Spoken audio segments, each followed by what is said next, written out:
So, like all these conversations remind me of a story that I'd written like many years ago, 15 years ago. This is like way before any of the stories that we started working on. So there's a story. It's a story of this couple. They're walking down the street. It's set in near future. So even though I wrote it in 2006, it has like ideas like.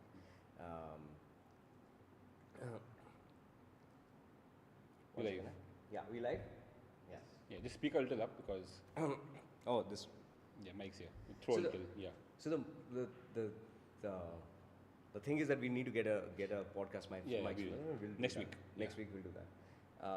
We want this little exercise to be completely self-sustaining. So by the time we kind of get around to becoming a little more professional about this entire setup, we're going to add more and more features. So well, there is this couple that's walking down the street. They see this girl, she's standing by the street of a young girl of 9 years old, and she's playing a violin, and she's playing like the perfect Tchaikovsky. And the couple live streams her video, and someone goes on and says, hey, 9-year-old kid playing great Tchaikovsky, and soon enough someone comments on their blog saying, this is not Tchaikovsky, I'm a Tchaikovsky scholar. It does sound like Tchaikovsky, but it's not Tchaikovsky at all. And this soon breaks the internet. Like everyone is like divided between whether it's a Tchaikovsky original or whether it's somebody who is, it's a Tchaikovsky fake. It's somebody trying to be Tchaikovsky and it's not Tchaikovsky. And the couple follow the girl. I mean, they lose the girl for the day, and the next day they come back looking for her, and they follow her, and they see that the girl's father is a maintenance staff at an opera, and at like a philharmonic opera, and she keeps listening to compositions. So that day they find her playing Beethoven's 10th. They find her playing a composition that Beethoven never composed, but sounds exactly like it would had he made his 10th composition. And the question arises, what is this girl doing? Is she coalescing information in a way that something of the soul, some part of the soul, the spirit, the aesthetic sustains, and hence is she truly an original genius, an original artist, or is she plagiarizing something? I'd not imagine that this question will become this story will become relevant again so soon, and increasingly this metaphor, the story of what is originality, and whether or not an aesthetic framework can be defined as intellectual property, or if anything for that matter can be true intellectual property. That's the larger question. Like, could you IP art style? Could you IP an art style? Yeah. Or if something sounds like a Spielberg script. Yeah, it has all the elements of it, but it's not written by Spielberg, and it's got nothing to do with any plot that you can directly. But it's Spielbergian in it. Yeah, it is Spielbergian. It is Shakespearean. Can you do that? Can you? What's your take on it? Well, I think IP was a temporary stopgap solution till NFTs came about. Now that you mean the promise of NFTs, not the current implementation. Not the current implementation. The idea that you can have a non-fungible contract that can link itself all the way back to. So the smart contract part of NFTs. The smart contract part of NFTs. That the fact that you can potentially have a contract with 8,000 owners owning a tiny piece of it, owning a small, tiny fraction of it, all the way up. I mean, that's really the final promise of redistribution of intellectual wealth, and non-hoarding of intellectual wealth. Because see, how I see it is, if it's not directly picking up entire elements from someone else's work, and it's rendering in a very similar style even, but from scratch, if you start assigning IP and ownership, then where does the buck stop? At the invention of language? Yeah, exactly, exactly. And metaphor by metaphor or art Yeah. by definition is a distillation of multiple pixels of reality distilled into something that resembles it. No? Yeah, it's a way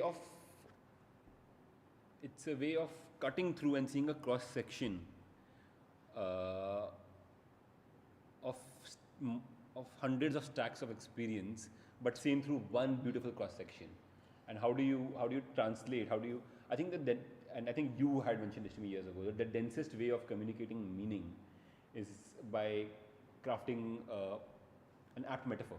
Yeah, it's there is metaphors are deeply biological to Yeah, I remember you said you met Ramachandran and his Yeah. current work was on metaphors. on metaphors. So Again, just for bibliography, V.S. Ramachandran, amazing neuroscientist. Check out his work, Telltale Brain, Phantoms in the Mind, yeah, and a few others, yeah. yeah, easily one of the most powerful science communicators alive today. And again, for those of you who don't want to read, tons of YouTube videos featuring him. Yeah, Yeah. yeah. So I mean Huh. the fundamental question of metaphor has always been why is it that it works? Why does a metaphor work in the first place? How is it that an author is so confident that is going to an audiences that are illiterate largely in 15th century and sending actors off to stage saying, Juliet is the sun, arise fair sun, and kill the Yeah, enemy. no one's thinking Julius is the sun, and no one's thinking, oh, she's a hot ball of nuclear fission. Exactly. Stay away from her. Don't go too close. Exactly. Stay away. Don't throw. It's the exact opposite. It's Yeah. and even if I find myself using metaphors to explain more metaphors, I would say Juliet is what it's trying to say is that Juliet is radiant. But is she radiant? Is she radioactive? Is she like, Yeah, and again, it's another sun metaphor, and it translates across languages, right? It translates across languages. Icarus, don't fly too high. Correct. And बहुत Hindi, ऊंचा मत उड़. ज़्यादा मत उड़, you know? ज़्यादा मत उड़. So the metaphor translates across language systems. Absolutely, and there is a reason why. Like in case of hot, for example, why is it that spicy food is called hot across languages? Why is it garam masala? It's not creating heat. It's not There's creating heat in the otherwise, chilies would be the best fuel. Yeah, it's not generating any heat. It's not changing your body temperature really. It's doing something still that we intuitively assign the word for rising of temperature or change or a raised temperature to the experience of eating chilies. Yeah. What is it that makes it so commonly usable? The same word for Exactly. it. So biologically, what's happening over there is it's pressing on the same receptors on your tongue that check for temperature. It's actually triggering the neural pathways. Through the receptor. Oh, through that receptor. Okay. Yeah. Okay. So it's so capsaicin and capsicum basically triggers the same neural pathways that heat triggers, and intuitively we know because the same neural pathways are triggered that this experience is similar, and hence we use the word hot for something Across that's language across languages, and garam cultures. and hot and Yeah. please feel free to let us know. Strong in other segue languages. before you getting back. Evolution biology, it speculated that chilies were hot to make sure a lot of mammals didn't consume it. Right. And now we are cultivating chilies and ripping them off trees exactly for because the- they are hot. Just for the very same reason, but in lieu of which there is a twisted biological purpose that's getting solved for the chili. There have been more species. chilies, There have been more chili chilies species. than ever before. Yeah, than ever before. It's like the potato. Did potato domesticate humans or humans domesticated the potato? Yeah. So back to metaphor, and you know that this I find so fascinating. This ability to look at the very complex data in front of us to parse it through some degree of some kind of qualifier which doesn't seem to have A to have comparative logical- qualifier which is seemingly unconnected. which is seemingly disconnected, which is seemingly has absolutely completely disparate from the phenomenon being described, but somehow manages to do the task really, Like really well. when you were reading poetry yesterday, again in the last stream also you spoke about the first stream actually about Cohen's that's how the light gets in. Yeah. What does that mean? What does it mean? Yeah. What is the light coming? It means that you suddenly have more visibility, and if you have more visibility, perhaps you have more hope. But I don't know how far back you can logically link it. But neurologically, there is something that is more common between the two experiences. So it's basically certain experiences fire neurons. Now the way to access those neurons is very, very difficult. So you find other memories, other ideas that fire similar neurons, and through them transfer meaning. That's an interesting framework. That's an interesting thesis. I don't know. I've not read the literature on this. There isn't much actually. I mean, it's still work in progress. We know that V.S. Ramchandran is working on it. His lab was working on it, yeah. And as an extension of that, he's working on music because again, the oldest sentiment about art is that all art aspires to a state of music.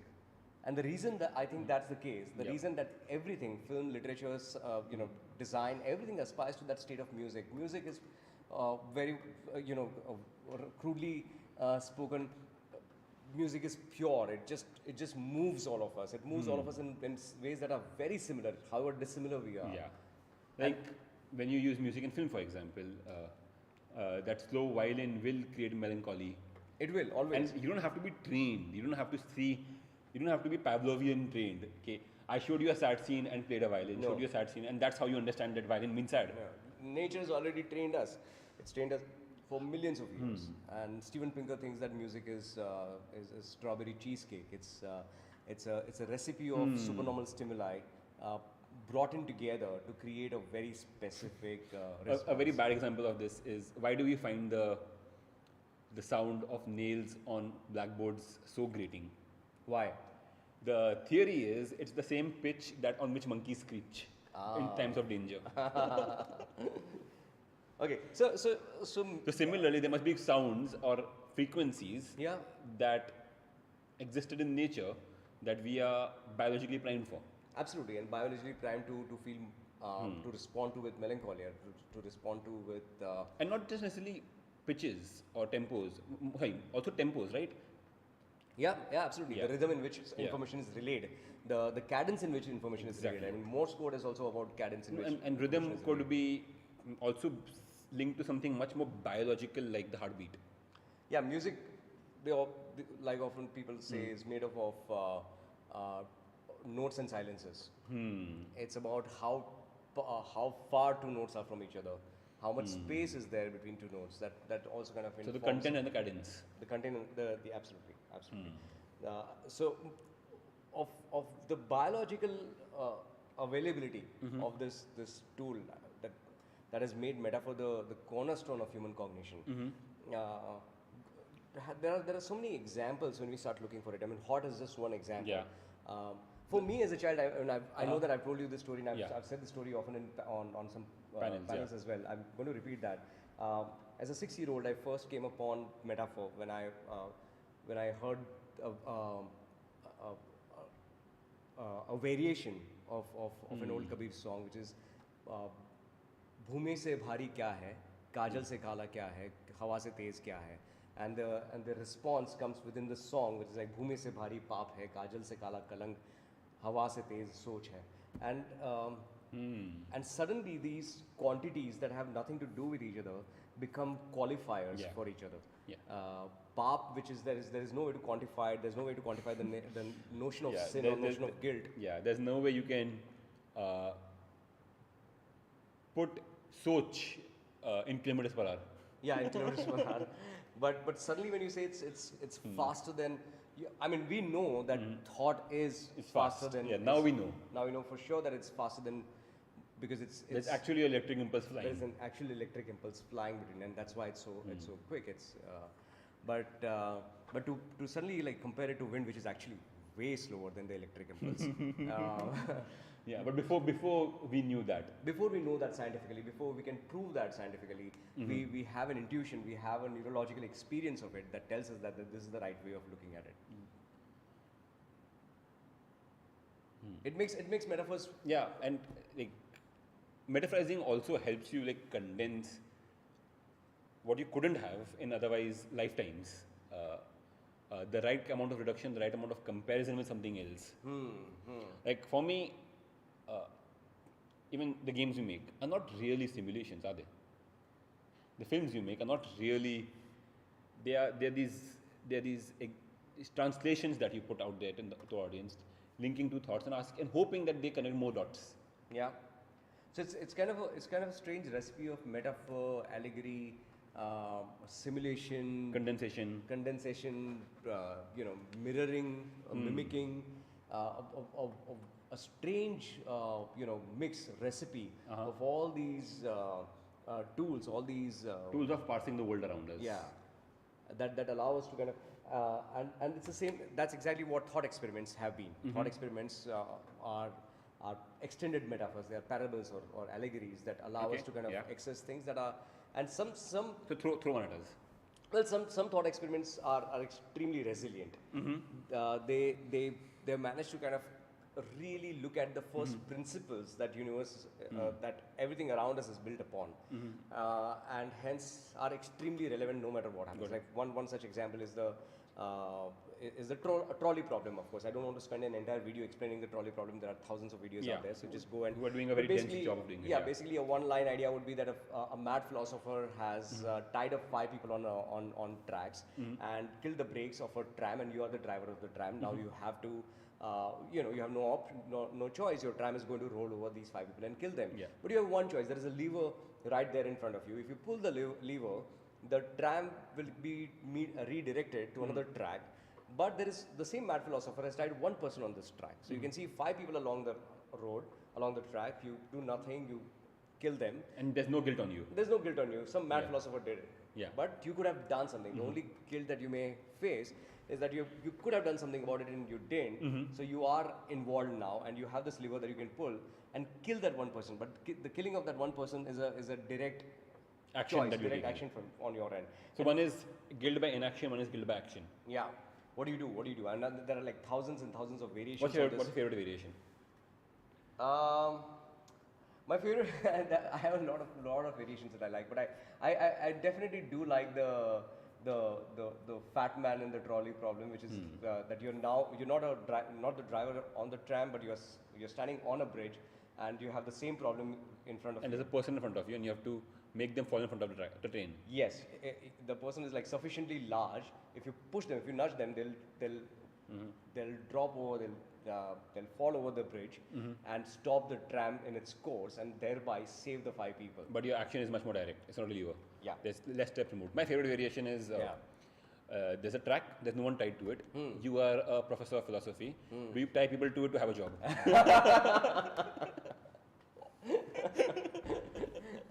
Nice. That's my favorite variant. Yeah. But then there is a Tesla trolley problem, which is a far more urgent variation of the trolley problem. How do you program a car to behave in this scenario? How do you program? It's found itself in an unlikely situation where no matter what it does, someone suffers. Yeah. It could be 2 people on the outside. It could be 1 person on the inside, 1 person on the outside. Yeah. So saving this person because the car is going at 100 miles per hour will require to go off a bridge, but the car's owner will die. So who do you save? Yeah. So there is a great collective consciousness website by this thought experiment has been put out by MIT. I think you need to look for MIT Google car problem or Tesla car problem. So or Tesla also Brad Templeton has done a lot of work on this. Yes. He headed Google cars when it came out. And lots of interesting work on the ethics. Well, they did cars. solve it. I mean, they had to come up with a final answer, and they have what is it? coded. I don't really know what the final. The final thing is that it will have to go on, because here's the thing. You can only code the car if it's not breaking any rules. In the scenario that the car itself is not breaking any rules whatsoever. If it's not, you check for culpability. The person on the road if the person on the road, I mean, one of the 2 people have broken rules. Like in a world where everything is moving by very clear rules, the person is on the street only in a scenario where either the car or the person has broken a rule. So if the car has not broken a rule, there is no reason why the car should stop or the car should. I think that's roughly what the solution to the problem is. Let's if you find the latest take on this, just drop in the comments. But the fact that this metaphor is so resilient, another resilient metaphor, and I would love for you to explain that, is Which one? The prisoner's dilemma, and why that is such a strong metaphor. Okay. For every kind of interaction that happens in nature and society. So Presidentis dilemma is a thought experiment that deals with zero-sum decision making, where at the end of it, people end up making choices that are bad for the collective. Now, how does that happen? Let's say two people are arrested.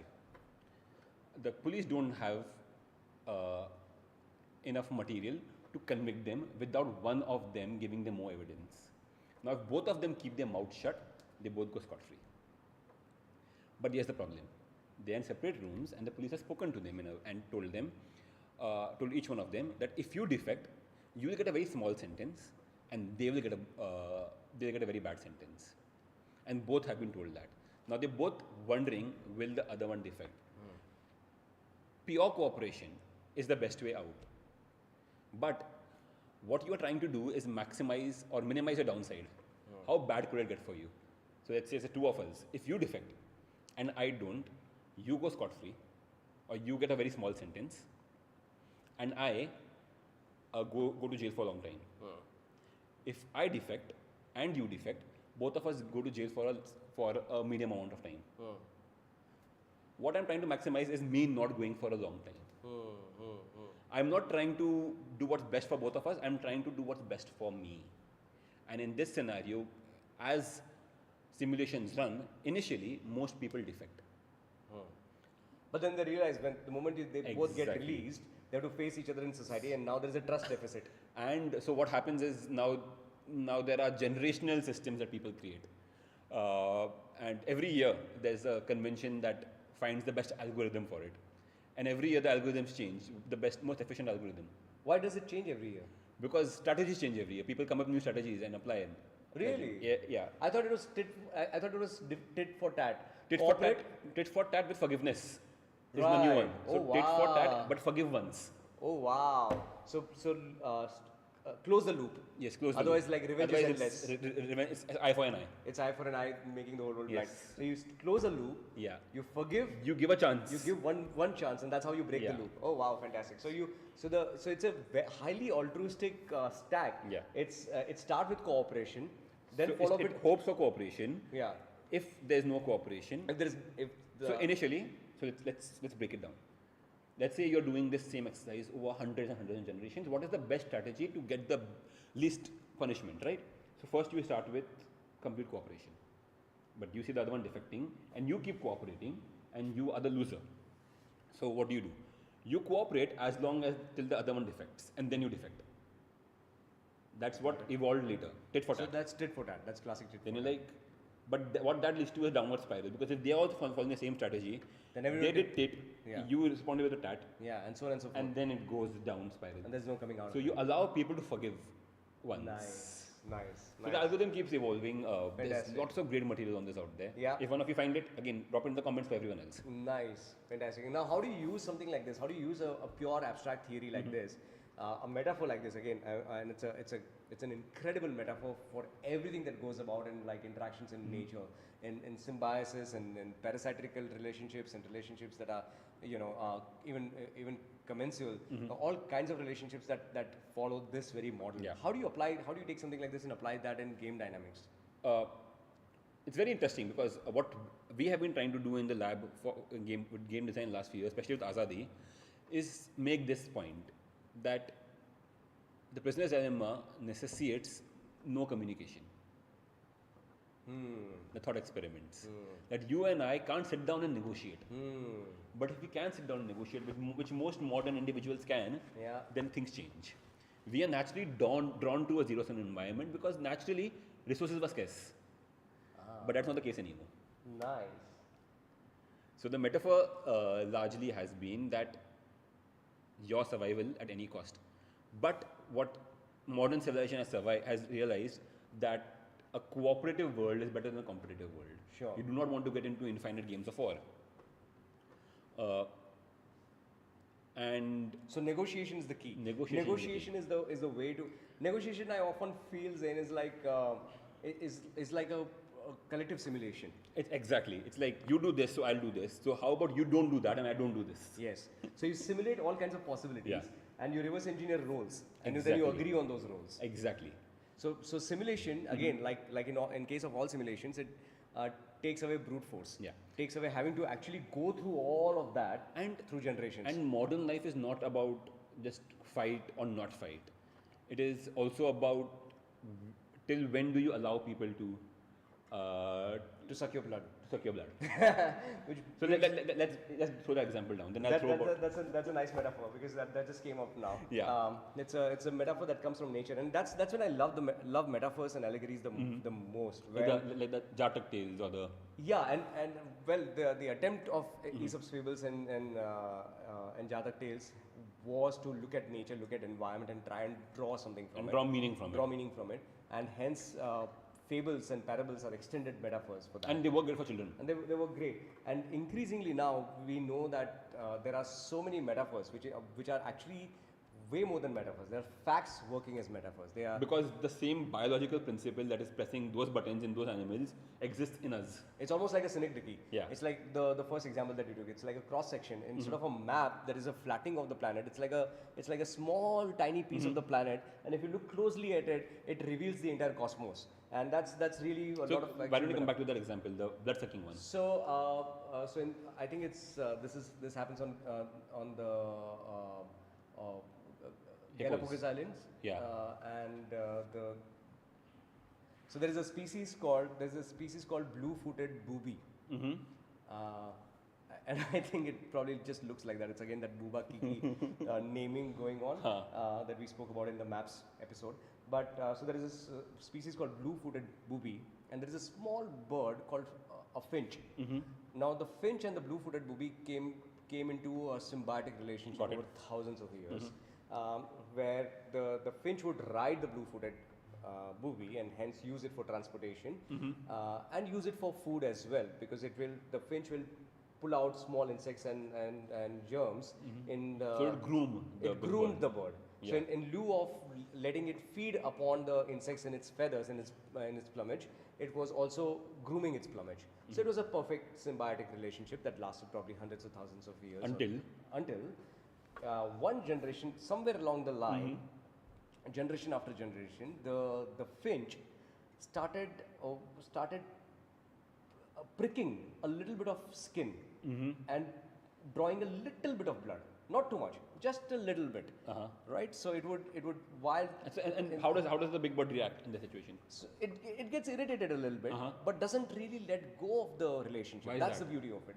So because over thousands of years, it's happened in the Overton window has been pushed in such a slow way by the finch that it's just drawing a little bit of blood. It's still it's a nuisance, but it's not a complete nuisance to drop. It's still a reasonable cost. It's still a reasonable cost at an evolutionary level, at the level of Like evolution. finding a symbiosis with someone else. Who'll do this entire job that I don't That want to takes do. I can't parasites do. off my that back. Parasites off my back, that insects off my back. Somebody's doing it. It's exactly the relationship that a lot of politicians come into in democracies, right? Like it's like somebody's doing the job. I'm not equipped or willing to do the job. Somebody's doing it. Surely they're drawing a little bit of blood. Surely they're surely there's some corruption. So it's operating within the reasonable margins. in the reasonable And margin. It's a interestingly, the parasitic finch. relationship. What's the full name of the finch? So now the finch is of course retrospectively called the vampire finch. So again, like a use of metaphors again to understand, to explain. I mean, vampire is not a real thing. To explain a biological phenomenon, Yeah. you use a fictitious phenomenon, which quite fits. And this biological phenomenon, this game dynamic between these two species becomes such an incredible metaphor to understand so many dynamics It's between symbiotic with layers of parasitic behavior. parasitic behavior, and that kind of Yeah. brings another great question, which is cui bono. Who benefits? Who benefits? Yeah. Who benefits is really the And that's I think a question that I ask whenever I am looking at any dynamic between individuals. When this happens, who at the end benefits? who's benefiting, is it, and that tells you whether it's symbiotic or parasitical relationship. So I think that using metaphors in this manner, using metaphors where metaphors themselves are phenomena observed in nature, there are facts, makes for a very very exciting way to understand the larger framework, because like you said, this microscopic framework, this microscopic relationship between these two can define the relationship and the dynamic that's happening at a very, very large scale. And that's what we're trying to condense when you make games. And I'm just going to do a plug over here. Abhishek also covers this very beautifully in his workshop. And there's a workshop coming up. We do a game design workshop where Abhishek, Anand and I take people through the journey of making a game. And by the end of the 5-day workshop, they do end up making their first game. Batch 1 went on beautifully. Batch 2 begins very soon. So we'll drop our link in the comments below. It happens in Goa, it happens in person. It's very intensive, it's very fun. It covers game design, the fundamental of game design very, very well. So if you want to learn game design and if you can fly down to Goa, check out the comments and I'll see you here. Yeah, you should do that workshop. I definitely recommend it. It's something that Zain and I have been meaning to put out there with the world, to share with the world for a very long time. And thankfully, Abhishek has put together a program around all the things that we have talked about, around all the things that he has distilled over years. There is a very, very good pedagogy program that he's put together. We'll speak about pedagogy next time, I guess, Zain. Yeah. I think that's it for today. Yeah. Awesome. Thank you so much for joining. Thank you for joining. Let me check if there are any things to address to today. Would have been questions. Yes.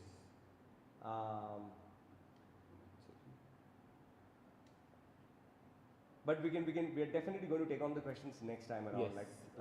We've been looking at all the questions that you've been sharing with us. A lot of people had been, the reason we are not taking names is that a lot of people have been asking us about these, asking us very common questions. And a lot of people have been asking us about metaphors. And also one common question that I think this covers is, what is it that we look for in games and in game designers and storytellers? What kind of capabilities we look for, and what kind of material we look for when we decide to choose to produce a story. And a very resilient, a very powerful allegory, a very powerful metaphor that condenses extremely complex information is one of the key things as well. Yeah. Awesome. All right. Thanks, guys. Thank you.